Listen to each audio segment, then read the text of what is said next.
Olá, amigos, amigas. Estamos iniciando mais um encontro aqui no programa Castelo Forte, um programa que visa trazer pessoas para conhecermos ideias, trabalhos que trazem algo de bom para a vida das pessoas, da sociedade, na área da saúde, da educação, da fé, das artes. E hoje nós temos como nossa convidada a professora Ana Cecília Togni, alguém que tem muitos anos de experiência em educação, na área da matemática, da educação financeira, também da tecnologia. E hoje ela vai conversar conosco um pouco mais sobre essa área da organização financeira, econômica no lar, na nossa casa, também sobre um projeto interessante de educação fiscal. Professora Ana Cecília, muito obrigado por estar conosco aqui no programa Castelo Forte. Conte para nós um pouquinho sobre a sua experiência nessa área da educação, da matemática financeira, especialmente na vida das pessoas. É importante as pessoas organizarem a sua vida financeira em casa, por exemplo? Pastor, primeiro eu gostaria de agradecer a oportunidade. Para mim é uma honra estar aqui, neste ambiente de paz, de tranquilidade da Igreja de Cristo. E eu gostaria de dizer assim, eu trabalhei por 22 anos com matemática financeira como professora universitária e penso que hoje em dia nós estamos vivendo a sociedade do consumismo. As pessoas, tudo é descartável, principalmente os aparelhos eletrônicos que temos em casa, TV, rádios, tablets, celulares, enfim. E as pessoas, com esse enfoque do consumismo, às vezes provocam buracos no seu orçamento. Porque, às vezes não tem necessidade de comprar, mas vê uma oferta na loja, podia comprar. Vê um amigo que comprou alguma outra coisa, trocou de carro, trocou a TV, eu também podia fazer, né? Então, na verdade, as pessoas não pensam que muitas ofertas que estão aí, 10 vezes, 12 vezes, 15 vezes, elas oneram o orçamento, porque a gente não sabe o que vem para frente, né? Então, meu pai, que já é falecido há 20 anos, ele dizia assim, se tem dinheiro, compra, se não tem dinheiro, não compra, né? Mas, na verdade, hoje em dia, por N motivos, pela mudança também da forma de se mexer com o dinheiro, não é? Porque as pessoas mudaram um pouco este pensamento. Hoje em dia, todo mundo quase tem acesso a um cartão de crédito, não é? Então, os bancos procuram oferecer isto, porque para eles é interessante, porque as taxas são altas. Então, uma pessoa que tem um cartão de crédito, com um limite bom ou um limite pequeno, ela tem que cuidar também no seu uso. Porque, vou comprar agora, porque não vou pagar agora, vou pagar daqui a um mês, né, daqui a 40 dias. Só que, às vezes, chega lá nos 40 dias e não tem o dinheiro para pagar. Então, na verdade, eu penso que o cartão de crédito é uma das 7 maravilhas do mundo. Só que ele tem que ser usado com parcimônia, com cuidado, para que não chegue no dia do pagamento e não tenha o dinheiro para ser pago. Muito interessante. Professora Ana Cecília, muitas reportagens que mostram que as pessoas, em geral, muitas pelo menos, têm um pouco de dificuldade com a matemática, com os números. E quando a gente fala agora da questão financeira, a senhora falou do cartão de crédito, o mundo ele é um pouco complexo nessa área das finanças, certo? Com certeza. Se as pessoas não estão dispostas a fazer algumas contas sobre juros, parcelas, isso pode complicar muito a vida financeira dela. Como que a pessoa comum, digamos assim, como é que ela pode melhorar a sua vida financeira através de cálculos? É possível uma pessoa que não gosta muito de matemática ter uma vida financeira mais organizada, mais calculada, vamos dizer? Com certeza, porque a regra básica de tudo, na simplicidade, é saber de quanto se dispõe de renda no mês, ao final do mês. A partir deste valor que se dispõe, é que é preciso se organizar para as contas. Nós temos que saber que nós temos aquelas contas que são de todo mês. A água, a luz, o telefone fixo ou celular, né? O rancho de alimentação, né? Farmácia, que, em geral, dificilmente numa casa onde há 2 ou 3 pessoas não tem alguém que precisa de farmácia.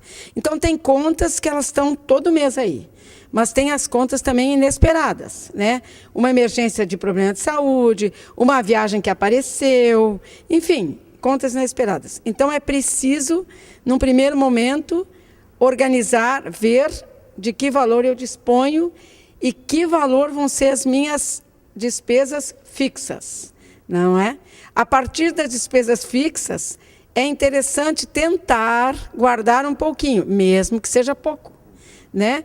Se a pessoa consegue guardar R$100, R$150 no mês, já é alguma coisa. Ao final do ano, sem a correção que tiver, eu já vou ter R$1.200, por exemplo, sem a correção, que vem um pouco de correção em cima no final, dá um pouco mais do que isso. Mas então eu penso que se a gente souber de quanto a gente dispõe, se a gente souber quanto é as despesas fixas e quanto eu posso gastar, quanto eu posso guardar um pouco, mas eu preciso ter lazer, eu preciso ir num cinema, eu preciso dar uma volta com meu filho, tomar um sorvete, enfim. Eu diria assim, pastor, que a gente faça uma planilha, pode ser simples, não precisa ser planilha no Excel, não precisa ser nada, no papel mesmo, né? Então, orçamento mensal, ou semanal, mas preferencialmente mensal. Coloque ali rendas ou entradas, porque às vezes a pessoa tem um salário fixo, mas eventualmente ela presta algum outro serviço, né? Que ganha um dinheirinho extra. Então, coloca todas as entradas ali, vê quanto ela vai dispor, depois despesas fixas, vê quanto ela vai gastar, vê o que sobra daquilo. Então, coloque ali do lado lazer, cultura, enfim, outras despesas, né? E ainda ver se sobra um pouquinho para guardar no final. Então, simples, numa folha de papel, num caderno, né? Num papel A4 desses de computador, coloca num lugar visível, né? Porque às vezes chega na metade do mês, e agora? E agora? E agora? Então, se a pessoa tem mais ou menos uma visão do que tem, do que pode, ela certamente não vai se deixar dominar nem pelo consumismo, né? Nem pelo impulso. Porque às vezes a gente passa numa vitrine e vê, uma blusa nova, mas que bonita. Bom, mas esse mês eu não posso comprar, porque já tenho aquilo. Esse impulso, às vezes, é forte, né? É muito forte, muito forte. Professora Ana Cecília, você tem mestrado, doutorado, tem muitos anos de experiência.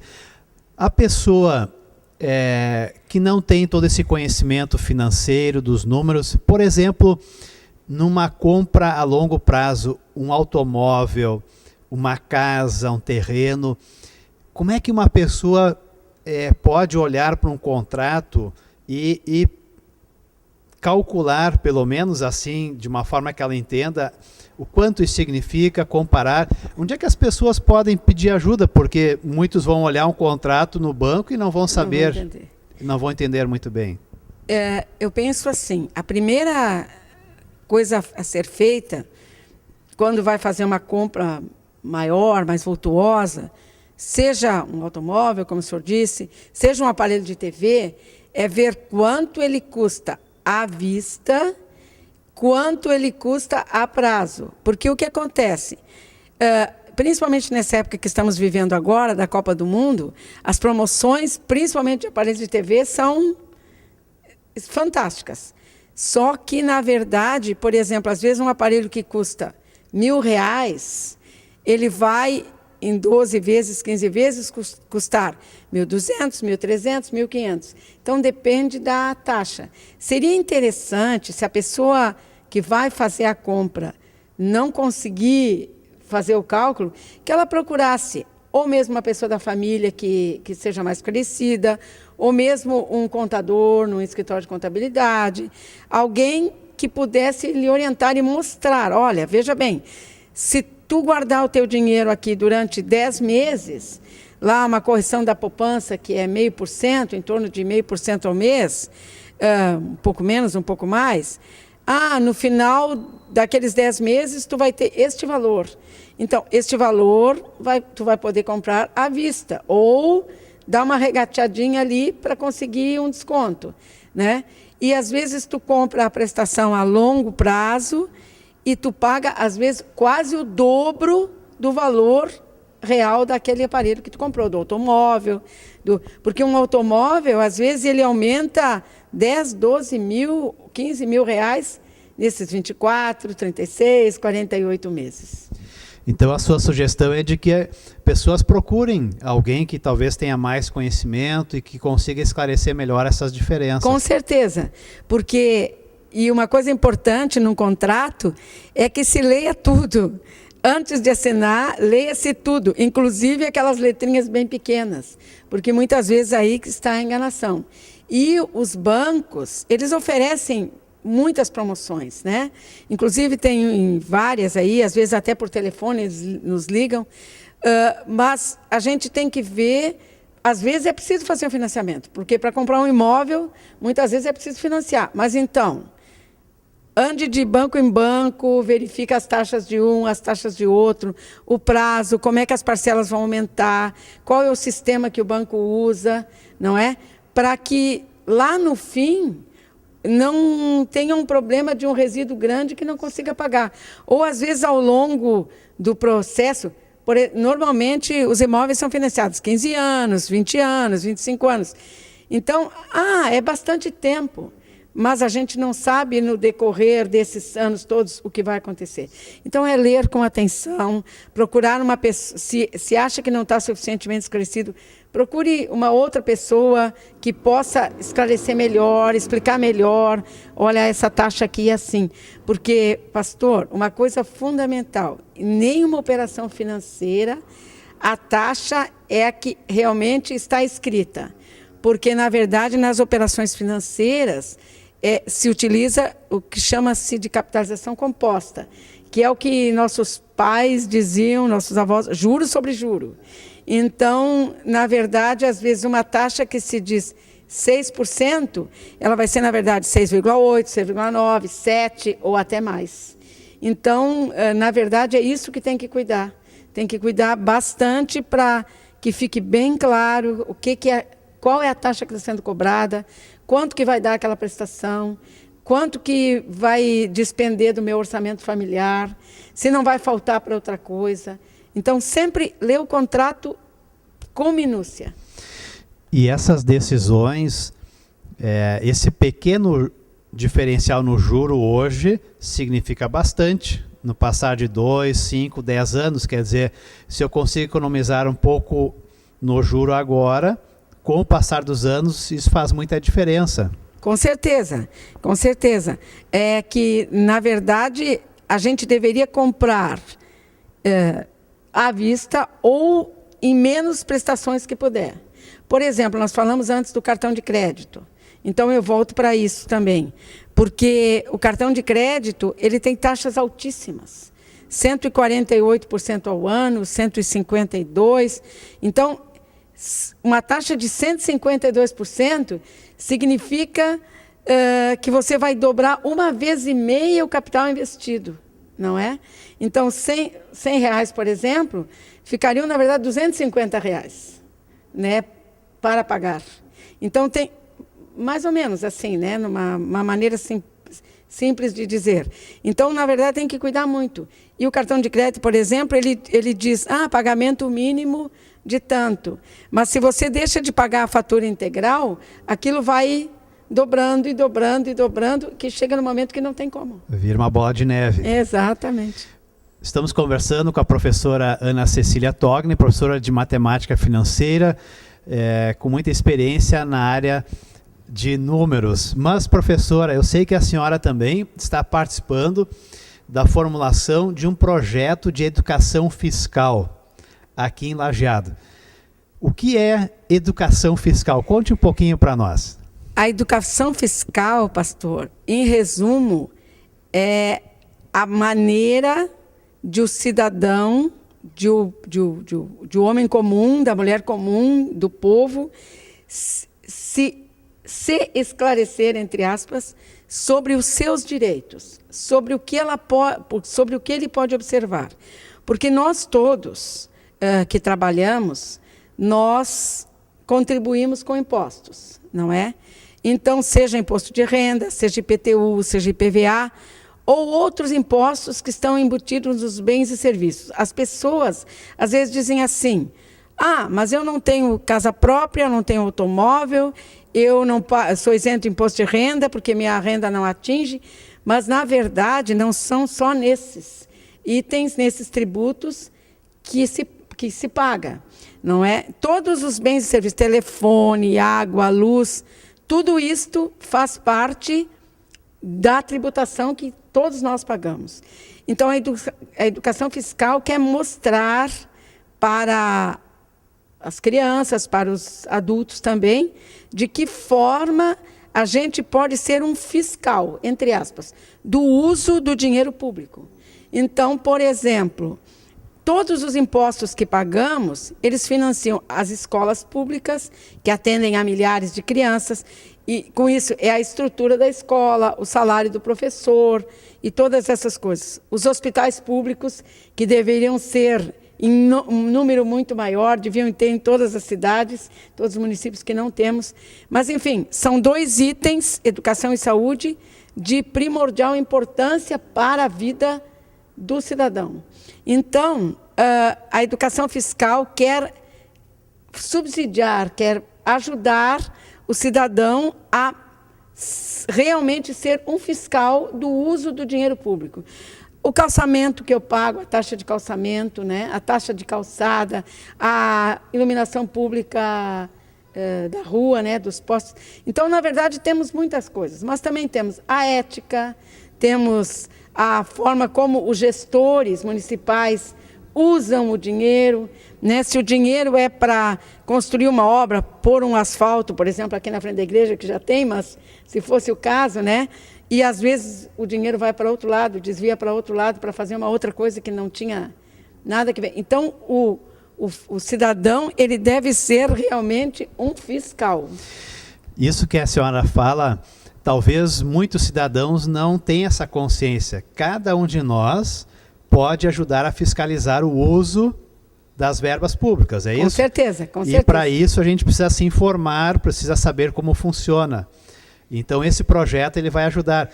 Aonde vai começar esse projeto de educação fiscal? A gente vai fazer esse projeto, é uma parceria do Observatório Social de Lajeado, que é uma ONG, uma organização não governamental, sem fins lucrativos, que serve exatamente como um órgão fiscalizador dos bens públicos, né? E a Secretaria Municipal de Educação. Nós vamos atender 2 núcleos do Projeto Vida, o Projeto Vida de Moinhos e o Projeto Vida Santo André. Então, nós vamos fazer, vamos usar 9 temas, né? Ética, cidadania, e entre outros, e vamos fazer 17 oficinas, sendo sempre quinzenais, sendo sempre 2 pela manhã e 2 pela tarde, né? Para que a gente possa, então, dar esse subsídio, mostrar para esses adolescentes, para essas crianças, vamos atender crianças de 5 a 12 anos, que eles podem também ser fiscais. Porque, por exemplo, na própria escola, né? Se começa a jogar lixo no chão, por exemplo, aí um colega pode dizer para tu, tu não precisava jogar o lixo no chão, porque se tu joga aqui, depois vai cair no bueiro ali adiante, né? E assim sucessivamente. Vai provocar uma enchente, vai entupir o bueiro. Quer dizer, coisas assim, o tratamento entre pessoas, a ética, o respeito. E, então, são todas essas coisas que um cidadão realmente deve ter. Porque, pastor, pela nossa Constituição, nós somos... nós que deveríamos administrar, entre aspas, o Brasil. Então, temos 2 possibilidades. Ou nós mesmos exercendo isto como pessoas, que é o que a gente quer com a educação fiscal, ou elegendo direitinho os nossos representantes, deputados, senadores, que realmente vão nos representar para uma coisa séria. Não para isso tudo que está acontecendo aí. Muito interessante esse projeto de educação fiscal. Faz a gente sentir, eu acho que bem como cidadão, né? E mais pessoas poderem saber que podem e devem fiscalizar, não só criticar muitas vezes, né? Mas participar desse projeto de ser cidadão que fiscaliza. Professora Ana Cecília Togni, o nosso tempo aqui infelizmente já está chegando no final, mas eu gostaria de agradecer muito a sua presença, parabenizar por esse projeto junto com o Observatório Social, desejar que ele possa, quem sabe até expandir, né, futuramente e chegar a ainda mais pessoas. Muito obrigado pela sua presença aqui no nosso programa Castelo Forte. Eu que agradeço a oportunidade, gostaria também de dizer que provavelmente no ano que vem vamos expandir, e nesse momento ainda nós estamos com 3 escolas fazendo um outro pequeno projeto, que é o Projeto Nacional de Redação, cujo tema é corrupção. Quem está participando conosco é a Escola Sinodal Gustavo Adolfo, a Escola Madre Bárbara e a Escola Érico Veríssimo. Então, a gente realmente está começando devagarzinho a fazer esse subsídio para que as coisas funcionem direitinho e para que as pessoas se tornem realmente cidadãos. Parabéns mais uma vez por esses belos projetos. Até uma próxima oportunidade. Muito obrigada. Eu que agradeço.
Olá, amigos, amigas.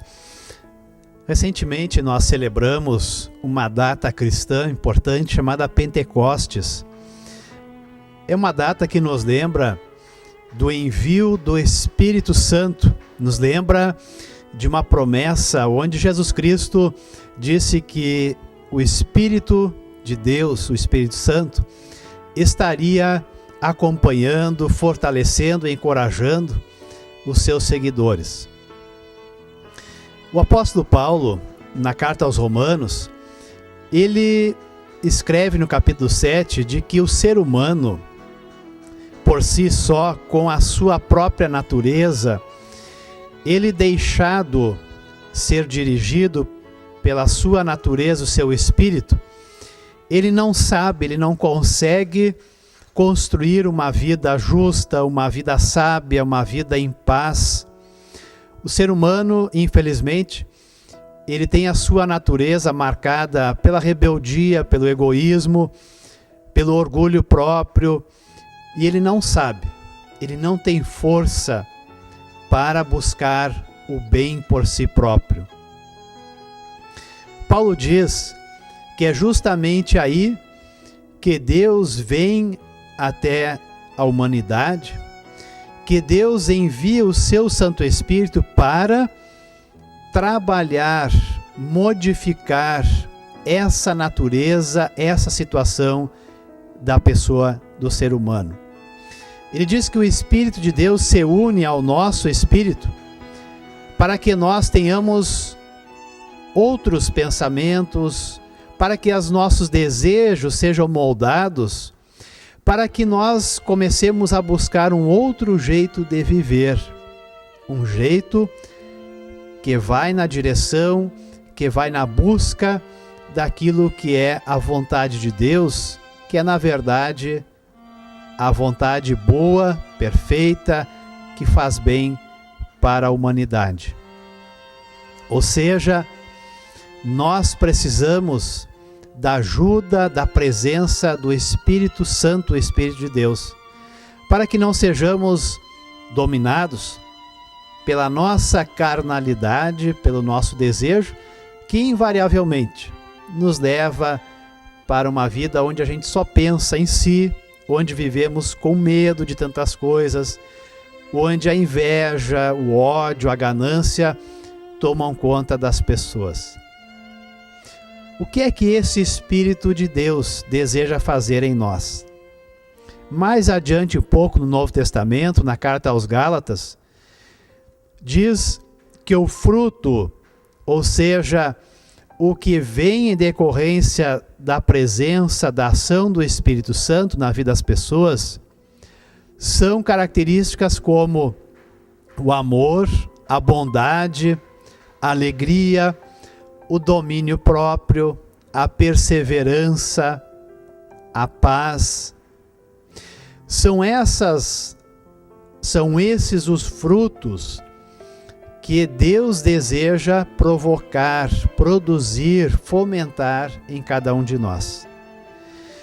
E essas qualidades, esses frutos, eles vêm em decorrência da ação, do estímulo do Espírito de Deus. Portanto, amigos, é um motivo de alegria para todos nós. Deveria nos deixar encorajados, fortalecidos, alegres, em saber que Deus se propõe, Deus está desejando continuamente agir em nossa vida. Cabe a nós sermos pessoas que abrem espaço, que abrem a porta, abrir o coração, para que o Espírito de Deus possa ter acesso ao nosso interior, ao nosso ser mais íntimo, mais profundo, e ali nos ajudar a desenvolvermos esse fruto, essas características. Assim podemos dizer que Pentecostes, que aconteceu lá no início do cristianismo, quando os discípulos foram encorajados a sair do medo, a sair daquela situação onde estavam trancados numa casa, para falar daquilo que eles acreditavam. Esse Espírito, ele também hoje deseja atuar em nossa vida. Portanto, podemos pedir a Deus, podemos pedir que Ele envie o seu Santo Espírito, para que possamos, com a ajuda dEle, crescer na perseverança, na paciência, no amor, possamos ser pessoas que tenham um domínio próprio, que controlam a sua fala, os seus gestos, para que vivamos mais próximos daquele que é o nosso mestre, nosso modelo, Jesus Cristo. Portanto, Pentecostes nos lembra, nos alegra e nos diz que o Espírito Santo de Deus, Ele está agindo em nossos dias também, e Ele deseja agir em nossa vida, em nossas famílias, através da igreja, fazer diferença nesse mundo, nessa sociedade onde nós vivemos. Que esse Santo Espírito de Deus, o Espírito da paz, do bem e do amor, esteja em nossas vidas, nos conduzindo e nos encorajando hoje e sempre. Amém.